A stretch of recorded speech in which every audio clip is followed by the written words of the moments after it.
عہد کی جنگ جیتنے کے بعد ابو سفیان فل کانفیڈنس میں آ گیا کہ اب تو ہم ان مسلمانوں کو چھوڑیں گے نہیں. تو انہوں نے پورے عرب سے 10,000 لوگوں کی فوج تیار کرنا شروع کر دی. 10,000. پتہ ہے 10,000 کتنے تھے؟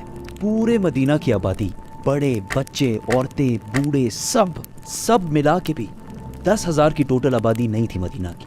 کافروں کی ان تیاریوں کا جب رسول اللہ صلی اللہ علیہ وسلم کو پتہ چلا تو انہوں نے جلدی ایک میٹنگ بلائی جس میں سب کو پتا تھا کہ لڑائی تو امپاسبل ہے، کچھ اور ہی کرنا پڑے گا. اس میٹنگ میں ایک فورن نیشنل سلمان فارسی بھی بیٹھے ہوئے تھے.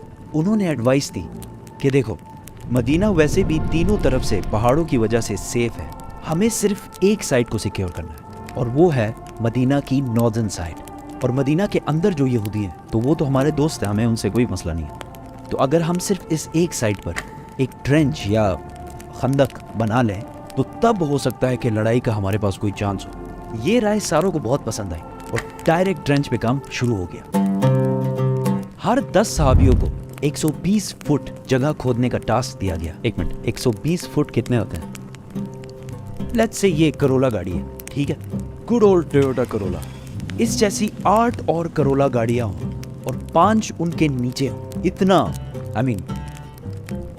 اور یہ سارا کام ان کو ایسی حالت میں کرنا تھا کہ بھوک کی وجہ سے پیٹ پر پتھر باندھے ہوئے تھے. ان ٹوٹل مسلمانوں نے بہت ہی کم عرصے میں مدینہ کی ناردرن سائڈ پہ 6 کلومیٹر کی ٹرینچ بنا دی. 6 کلومیٹر کتنا ہوتا ہے؟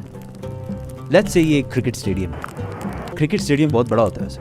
ایسے ہی اور 36 کرکٹ اسٹیڈیمز اگر لائن میں رکھے جائیں تو اتنی لمبی ٹرینچ، اور اگر کرولا گاڑیوں میں دیکھا جائے تو اس ٹرینچ میں 6,560 کرولا گاڑیاں فٹ ہو سکتی تھی. خندق کھودنے کے دوران ایک بہت بڑا پتھر بہت کوشش کے بعد بھی ٹوٹ ہی نہیں رہا. تو صحابہ نے رسول اللہ صلی اللہ علیہ وسلم کو کہا کہ یہ تو مسئلہ ہو گیا. رسول اللہ صلی اللہ علیہ وسلم نے ایک کلاڑی اٹھائی اور اس پتھر کو زور سے مارا اور کہا شام، سیریا میرا ہے اور اس کے پیلسز کو میں ابھی اس وقت اپنے سامنے دیکھ رہا ہوں. اور پھر دوبارہ اس پتھر کو مارا اور کہا ایران بھی میرا ہے، میں اس وقت ایران کے پیلسز کو اپنے سامنے دیکھ رہا ہوں. اور پھر تیسری بار زور سے مارا اور وہ پتھر چھوٹے چھوٹے پیسز میں ٹوٹ گیا. اور رسول اللہ صلی اللہ علیہ وسلم نے فرمایا کہ یمن کے پیلسز کی چابیاں میرے ہاتھ میں دی گئی ہیں. وہاں کھڑے سارے صحابی حیران ہو گئے کیونکہ انہوں نے اپنے سامنے ایک میریکل دیکھا تھا. لیکن ایران، شام، یمن یہ تو سپر پاورز ہیں، یہ کیسے ہمیں ملیں گے؟ لیکن آج ہمیں پتہ ہے کہ ایران، شام اور یمن تو کیا، یہ پورا علاقہ ان کا ہے. وہاں کھڑے سارے منافقین ہنسنے لگے کہ یار یہ کھانے کو کچھ ہے نہیں، پیٹ پر پتھر باندھے ہوئے ہیں اور سامنے 10,000 کی فوج ان کو مارنے کے لیے آ رہی ہے اور یہ لوگ ایران، شام اور یمن کو فتح کر رہے ہیں. مکہ والوں کی فوج پہنچی تو ٹینشن میں پڑ گئی کہ یار یہ کیا ہے، یہ تو ہم نے سوچا ہی نہیں تھا. اینڈ ٹو بی آنیسٹ اگر وہ لوگ ڈائریکٹ حملہ کرتے، سرپرائز اٹیک، تو مسلمانوں کو ختم کر سکتے کیونکہ ان کی فوج پورے مدینہ کے آبادی سے زیادہ تھی. دونوں فوجیں سامنے آئیں اور بس دور سے ایک دوسرے کو دیکھنے لگے. مسلمان بھی ریلیکس بیٹھے ہوئے تھے، ان کو کوئی ٹینشن ہی نہیں تھی. اگر کوئی ان کے فوج سے سامنے آتا تو مسلمان اس کو تیروں سے مار دیتے. کافی دن یہی سسٹم چلتا رہا اور آخر کافروں کے ایک گروپ کو غصہ آیا اور انہوں نے کسی طریقے سے اس ٹرینچ کو کراس کر کے اندر گھس گئے. اور اس گروپ میں ابو جہل کا وہی بیٹا اکرمہ بھی تھا، لیکن حضرت علی نے جا کے ان کے لیڈر کو مار دیا اور وہ سارے واپس بھاگ گئے. ایسا لگ رہا تھا کہ کلیئرلی مکہ والے جنگ ہار رہے ہیں. لیکن یہاں ابو سفیان نے ایک بہت زبردست گیم کھیلی کہ مدینہ کے اندر تو ہم نہیں گھسا، لیکن مدینہ کے اندر جو یہودی ہیں ان کو مسلمان کبھی اچھے نہیں لگتے. ان کو اگر ہم کسی طرح کنونس کریں اور وہ مسلمانوں کے گھروں میں ان کی عورتوں اور بچوں پر حملہ کریں تو مسلمانوں کو ضرور پیچھے ہٹنا پڑے گا اور ہم ان پر حملہ کر دیں گے. اور یہودیوں نے ڈائریکٹ ہاں کر دی اور سارے معاہدے جو مسلمانوں کے ساتھ کیے تھے توڑ دیے. ناؤ مسلمان عہد کی طرح دو فوجوں کے درمیان میں پھر پھنس گئے اور یہودیوں نے آہستہ آہستہ مدینہ کے اندر صحابہ کے گھروں کو ریڈ کرنا شروع کیا. مسلمان اب اس ٹینشن میں پڑ گئے کہ وہ اپنے گھروں میں اپنے عورتوں اور بچوں کو بچائیں اور یا مکہ والوں کی فوج سے ادھر لڑیں. یہ بہت ہی ٹینس سچویشن تھی مسلمانوں کے لیے، یہاں تک کہ رسول اللہ صلی اللہ علیہ وسلم نے کہا کہ آپ مدینہ والوں کے گھروں کو بچانے کے لیے صرف ایک ہی راستہ ہے کہ ہم کافروں کے ایک گروپ سے ڈیل کر لیں کہ ہم ان کو ہر سال مدینہ کے کھیتوں میں جو کراپس ہوتی ہیں ان کا 1/3 حصہ ان کو دیں گے.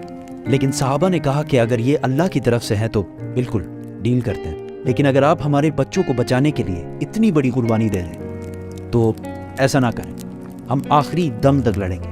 اتنے ٹینس سچویشن میں کہ مسلمان بالکل حوصلہ ہار رہے تھے۔ کہانی میں ایک بہت بڑا ٹوسٹ آتا ہے اور ایک بندے کی انٹری ہوتی ہے جو پورے گیم کو سنگل ہینڈڈلی چینج کرے۔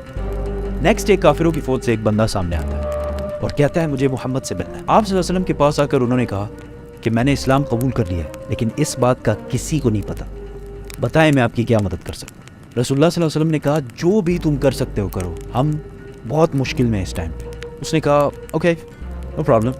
وہ سیدھا گیا یہودیوں کے پاس اور انہیں کہا کہ مکہ والے بہت بڑے دھوکے باز لوگ ہیں، ان کا ساتھ کبھی نہیں دینا، اگر انہیں تھوڑا بھی لگا کہ وہ ہار رہے ہیں تو وہ تمہیں یہیں چھوڑ کر واپس چلے جائیں گے اور پھر مسلمان تمہیں نہیں چھوڑیں گے۔ ہاں اگر پھر بھی ڈیل کرنی ہے تو ان سے گارنٹی کے طور پر کچھ بندے ضرور مار لینا، اگر وہ سچے ہیں تو وہ ضرور دیں گے۔ اس کے بعد وہ سیدھا کافروں کے پاس گیا اور ابو سفیان کو کہا کہ یہودیوں نے کبھی کسی سے وفا کی؟ تم بتا۔ یہودی اور مسلمان سارے ملے ہوئے۔ پہلے دن مکہ والوں نے یہودیوں سے کہا کہ بس ہم حملہ کر رہے ہیں، تم لوگ بھی حملہ کرو، مسلمانوں کو ہمیشہ کے لیے ونس اینڈ فار آل ختم، بائے بائے، ٹاٹا۔ یہودیوں نے کہا بالکل حملہ ہم کریں گے، لیکن آپ ہمیں کچھ بندے تو پرووائڈ کریں ایز اے گارنٹی۔ اور مکہ والوں نے یہودیوں کی بات نہیں مانی۔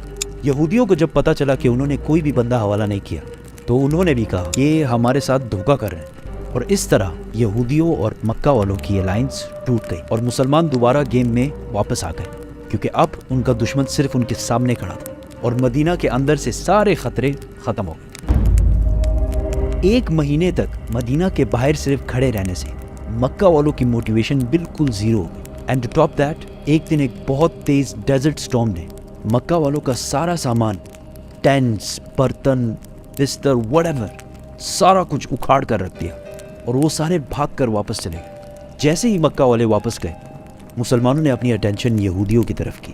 رسول اللہ صلی اللہ علیہ وسلم جب مدینہ ہجرت کر کے آئے تھے تو انہوں نے یہودیوں کے ساتھ ایک کانسٹیٹیوشن بنایا تھا کہ یہودی اپنے قانون اور لاز سے رہیں گے اور مسلمان اپنے قانون سے رہیں گے، اور یہودیوں کے قانون میں ایسی غداری کی جو انہوں نے کی تھی، صرف ایک ہی سزا تھی کہ ساروں کے سر کاٹے جائیں۔ یہودیوں کے لیڈر نے اپنے لوگوں کو ایک مشورہ دیا کہ ہم ایسا کرتے ہیں کہ اپنے عورتوں اور بچوں کو خود قتل کرتے ہیں اور پھر مسلمانوں سے آخری دم تک لڑتے ہیں، لیکن کسی نے بھی اس کی بات نہیں مانی۔ رسول اللہ صلی اللہ علیہ وسلم نے سعد بن معاذ کو فیصلہ کرنے کا حکم دیا۔ سعد بن معاذ نے فیصلہ کیا کہ ان کے بچوں اور عورتوں کو رہنے دیا جائے اور ان کے مردوں کے سر کاٹ دیے جائیں۔ یہودیوں کے قانون کے حساب سے یہ ایک کم درجے کی سزا ان کو دی گئی تھی۔ اس کے بعد پورے عرب کو سمجھ آ گئی کہ مسلمانوں کے ساتھ اب اور کچھ بھی نہیں ہو سکتا، اور مسلمان پہلی بار ایک فری اور سٹرونگ کنٹری بننے لگے، اور محمد صلی اللہ علیہ وسلم ایک سٹرونگ بادشاہ۔